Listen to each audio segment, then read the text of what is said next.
सौंदर्य लहरी। आदि शंकराचार्य लिखित कई ग्रंथ हैं, परंतु सौंदर्य लहरी उन ग्रंथों में मेरुमणि है जिसमें साक्षात मां त्रिपुर सुंदरी यानी इस ब्रह्मांड को रचने और चलाने वाली चैतन्य शक्ति की उपासना बताई गई है। कहते हैं इस ग्रंथ के पहले 41 श्लोक साक्षात महादेव की वाणी है, जिन्हें सुनकर अपने अंदर की कुंडलिनी शक्ति जागृत होकर आनंद की लहरें उठती हैं, इसलिए उन्हें आनंद लहरी कहा गया है। ये एक तंत्रोक्त साधना है।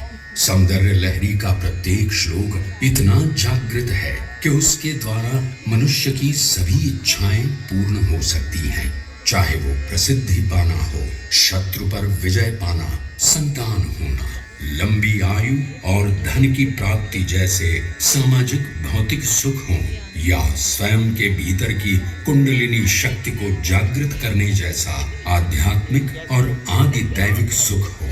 सौंदर्य लहरी के पारायण से अपने अंदर ऊर्जा की लहरें तैयार होती हैं, जो ब्रह्मांड में बसने वाली चैतन्य ऊर्जा से एकत्रित होती हैं। इसी को आदि शंकराचार्य ने अद्वैत या अभेद कहा है।